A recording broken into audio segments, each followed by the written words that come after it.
Bom dia, pessoal. O nosso grupo ficou responsável pelo workshop da imagem dos ombros. A nossa equipe ela é formada por Gabriela Mota, por mim, que sou Hércules, por Janine Souza, por João Neto e por João Vitor. A nossa apresentação ela está dividida em introdução, nos ossos que iremos abordar, que se constituem em clavícula, escápula e úmero, e por fim as patologias, trazendo as correlações clínicas e as imagens de raio-x. Pessoal, como vocês podem visualizar na imagem, os ombros eles são bilaterais e a imagem do ombro ela é constituída através da junção de três ossos, sendo eles a clavícula, a escápula e o úmero. É importante mencionar que a junção da escápula com a clavícula forma o símbolo do membro superior, o que é importantíssimo, porque é o único ponto que faz a junção dos ossos do membro superior à caixa torácica. O primeiro osso que iremos abordar é a clavícula. A clavícula, pessoal, como vocês podem visualizar na imagem, ela tem duas extremidades. A extremidade acromial, que está ligada ao osso do acrômio, que é uma parte da escápula, que iremos abordar mais na frente da nossa apresentação. Bom, esses ossos eles estão ligados através de uma articulação sinovial chamada acrômio clavicular. E a outra extremidade é a extremidade external, que está ligada ao manúbio, que é a parte superior do externo. Esses ossos estão ligados através de uma articulação sinovial chamada externo-clavicular. Esse ponto em relevo de amarelo, pessoal, é o tubérculo conoide. E o que está pintado de verde é o corpo da clavícula.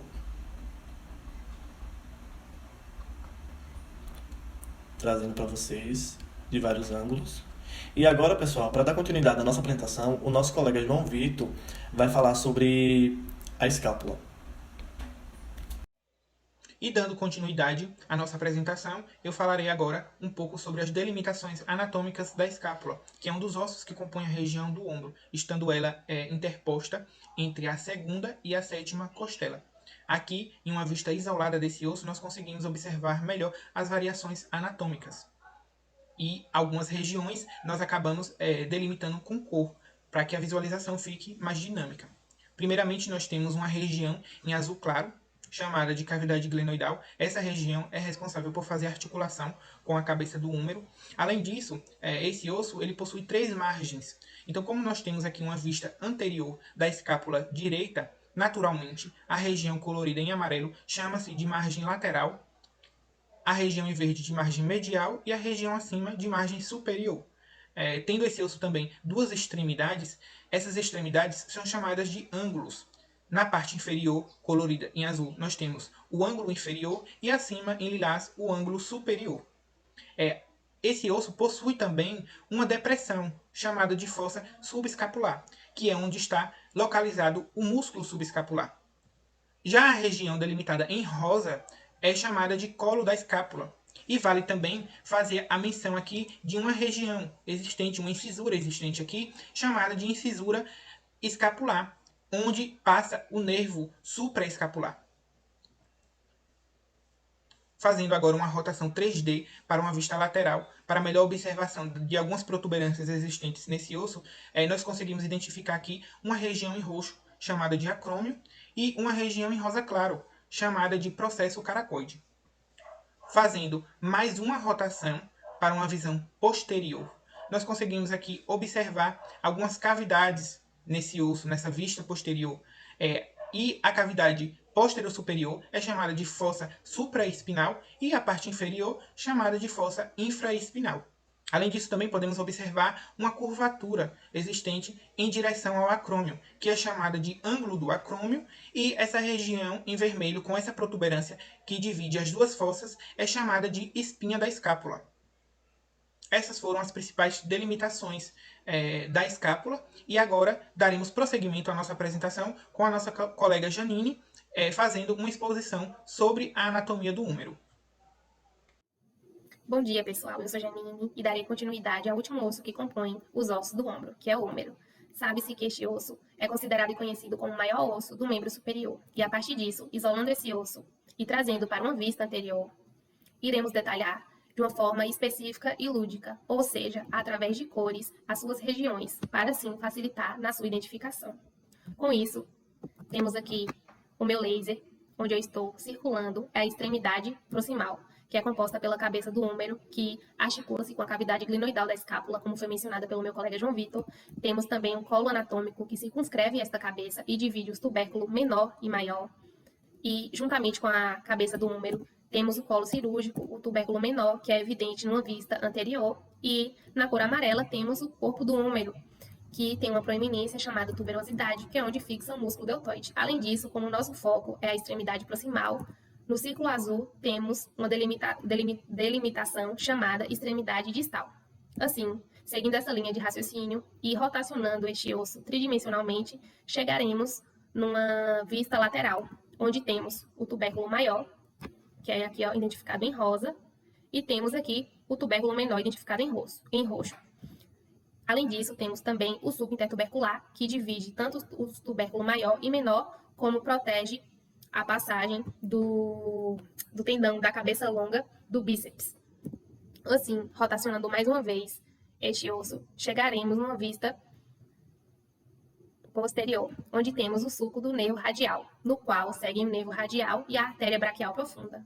Com isso, finalizando os ossos que compõem os ombros, daremos continuidades às correlações clínicas com os meus colegas João Neto e Gabriela. E aí, quando a gente aborda esse ombro já sob uma perspectiva clínica, é comum que essa região ela sofra diferentes tipos de lesão, né? Essas lesões podem acontecer devido a trauma, devido a doenças, devido à prática de esporte ou até pelo uso excessivo do membro, né? E quando a gente traz, né, a lesão mais comum que afeta as articulações, se dá no ombro, né? E se dá como uma luxação, né? A luxação glenomeral unilateral, que leva muitas pessoas aos serviços de urgência, inclusive, e acontece principalmente por conta da exposição maior, né, dessa região, que envolve especialmente a cabeça do húmero e a cavidade glenoidal da escápula, né, essa região fica suscetível e acontece muita dor.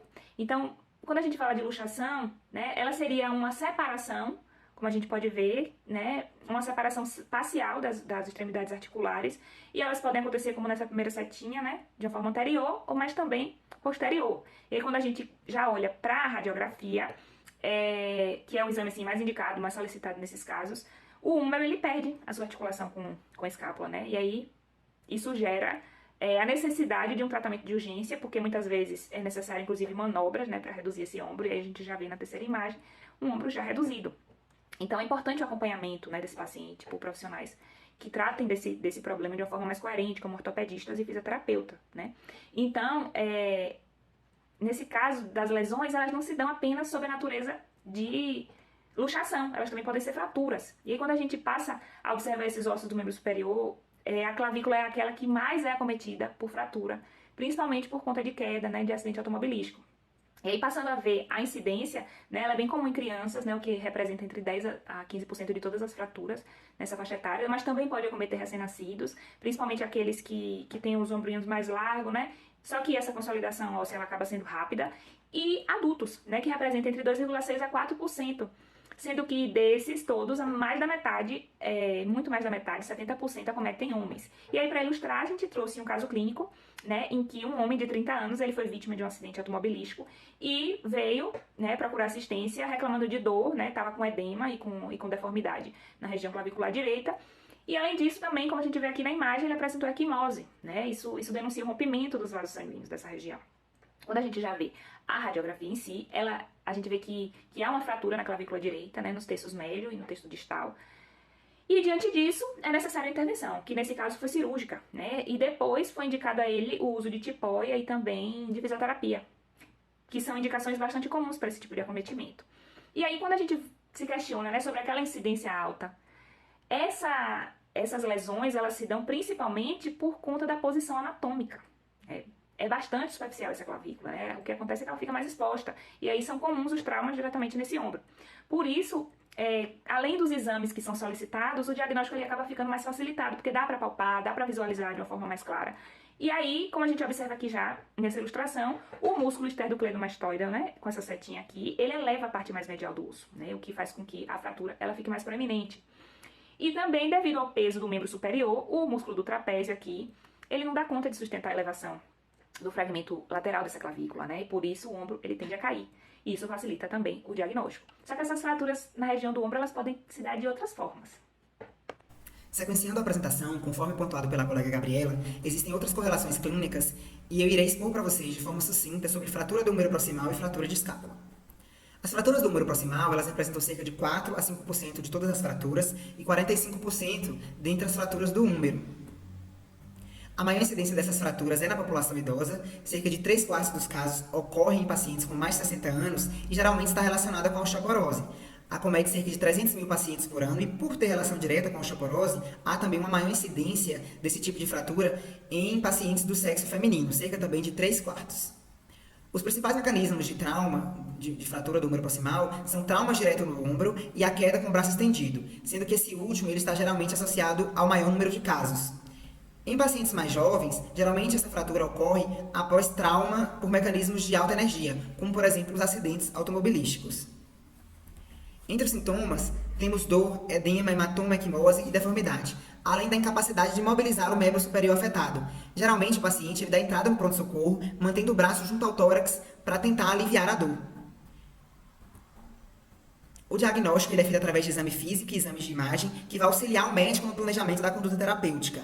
A radiografia é o exame mais acessível e o mais utilizado para essa finalidade. Com relação à classificação, a partir dos padrões semelhantes de algumas fraturas, foram criadas classificações para poder orientar os profissionais na condução do tratamento. Existem muitas classificações, como a Gini, a de Hertel e a feita pelo grupo AO. Basicamente, elas dividem as fraturas de acordo com a localização, com o mecanismo de trauma, com o traço da fratura e com os desvios dos fragmentos, ou seja, o número de partes. O tratamento ele pode ser feito de duas formas, o conservador sem cirurgia ou o cirúrgico. A escolha do tipo de tratamento, né, ela vai variar de caso a caso. A maioria das fraturas do húmero proximal elas podem ser tratadas através do tratamento conservador. Cerca de 80% das fraturas são escolhidas o tratamento conservador.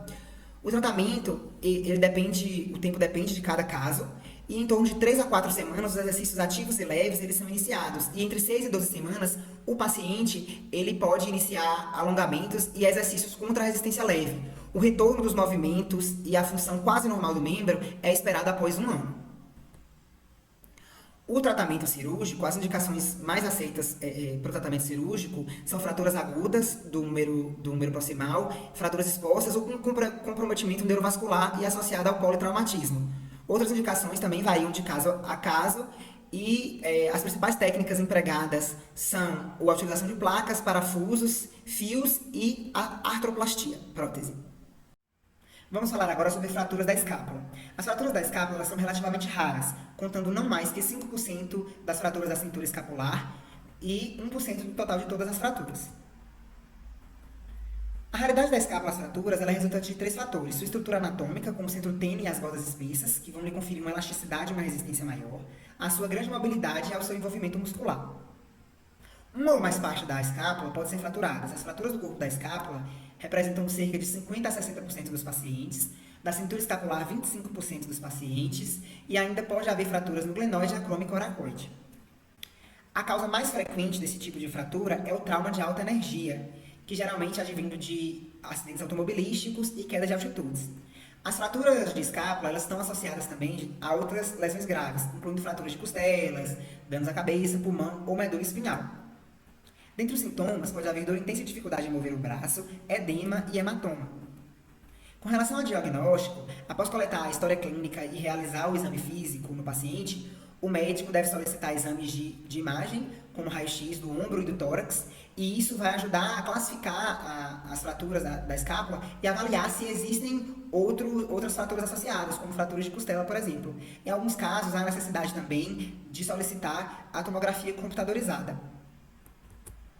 Com relação ao tratamento, temos também o tratamento convencional e o tratamento cirúrgico. A maioria dos casos pode ser resolvido com o tratamento convencional, uso de tipóia e imobilização.